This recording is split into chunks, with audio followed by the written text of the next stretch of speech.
What is up, everybody? How you doing today? Welcome back to the Hunter Call the Wild. And today we're out here on New England mountains, and we're going to be doing an evaluation of this map, sort of like I did with Emerald Coast in the video. Is Emerald Coast worth your money? I'll try and leave a tag to that one up top. But individual evaluation, is this map all that good? That's what we're trying to figure out. I have a list here of a whole bunch of different categories. I'll go ahead and go through them with you right now on how we're going to be scoring each map. So the categories are total species, unique species, number of large game, number of great ones, and for clarification on large game, I count anything as class 4 or higher as large game. Okay. How good is great one grinding? That's out of 10. Is their weapon included? It's worth 5 points. Is that weapon any good? Weapon usefulness, that's again out of 10. Visibility on the map, out of 10. Ease of hunting, out of 10. Drink zone hunting, how good is it to hunt drink zones on the map? Again, that's out of 10. Trophies that you can get on the map, is there a lot of really good stuff to go after on this map? Again, out of 10. Beauty, how beautiful is the map? Okay, and then missions. Those are the categories that we're going to be looking at to see if New England Mountains is a really good map, if it's an okay map, or just a map that you may not want to spend your money on if you were to try and pick one. Alright, so let's go ahead and take a quick look at the first three categories, which are total species, unique species, and number of large game. As we take out that whitetail up there, of course I didn't see the bigger one. So on New England Mountains there are 15 total species. The only map that has more is Reventulia Coast. Those species are ringneck pheasant, bobwhite quail, eastern wild turkey, goldeneye, mallard, green-winged teal, cottontail rabbit, raccoon, coyote, gray fox, red fox, bobcat, white-tailed deer, black bear, and moose. Okay, so a lot of variety in there in terms of species. However, this is where we get to the interesting statistic, and that is unique species. That is 1. Some people might say 2, but I'm going to say 1, the green-winged teal. You can count bobcat, I think, as a different species if you want to, because it's not necessarily the Mexican bobcat, but I'm not going that far. And that is a very large gray fox. Now for large game, how many large game are on this map? And that number is 3. Okay, white-tailed deer, black bear, and moose. Not a lot of big game that looks super impressive in the trophy lodge. Nothing with big horns. It's just a lot of small game on this map. And the unfortunate thing about this map is almost all these species can be found on other maps. Alright, let's go on ahead and discuss the great ones. There are 3 great ones that can be found on this map: whitetail, black bear, and moose. Okay, 3 different great ones. Now, here comes the big question though. This is the moneymaker question right here. How good is the great one grinding on this map? From what I've heard, it's absolutely terrible. Okay, because the animals cover large swaths of the map. There are these rivers, these little creeks, you could almost call them, that are so difficult to hunt. It's very brushy. The animals are, like I said, very spread out. It's just not good. So for great one grinding, I give this map a 1 out of 10. Definitely go get your great ones somewhere else.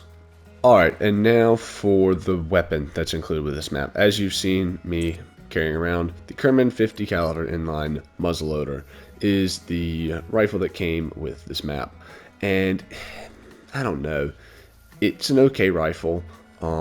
It does what it's supposed to for the most part, but I don't know if y'all realize, you don't see people hunting with it anymore, because there's a whole lot of better alternatives.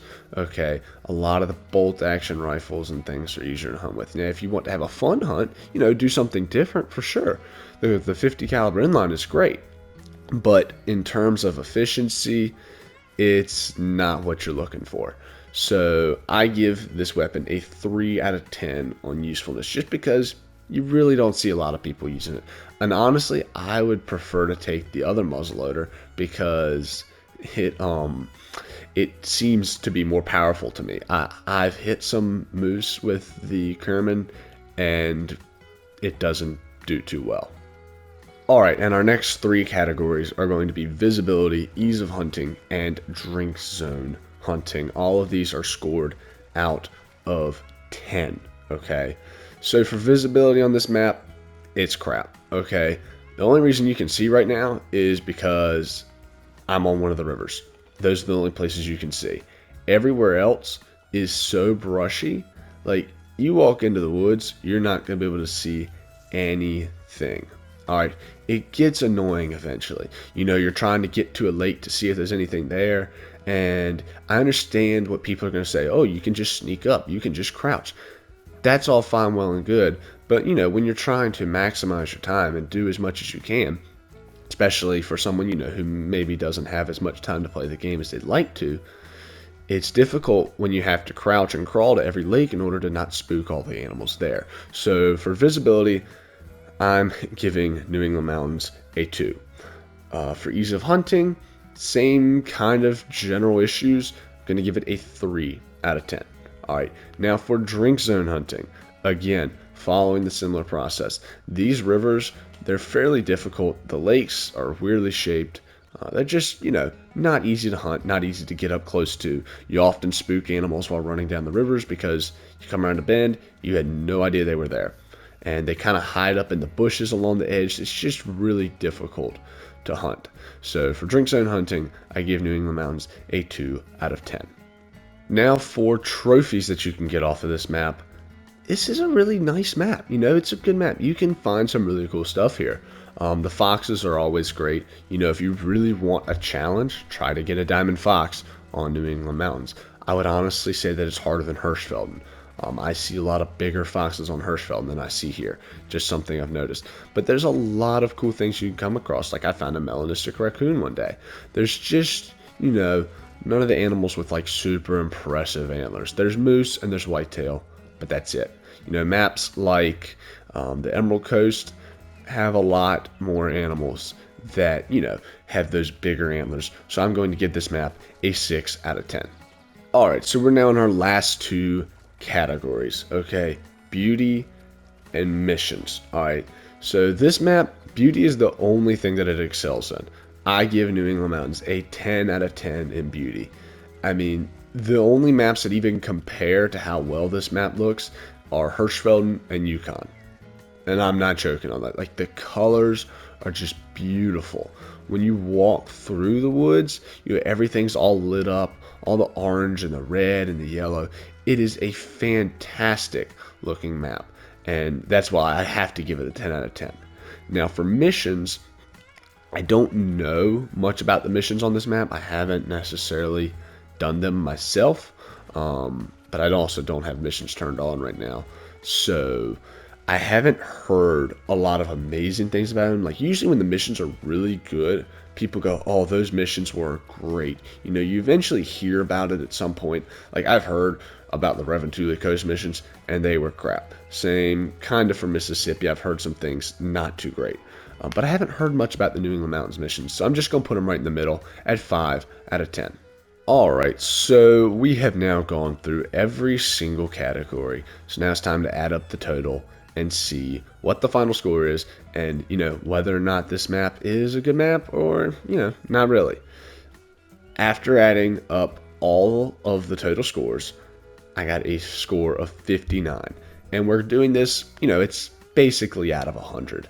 You know, nothing's gotten quite to 100. There's a couple in the 90 range. So 59 is a lot lower. It's actually the second lowest of all the maps that I've done.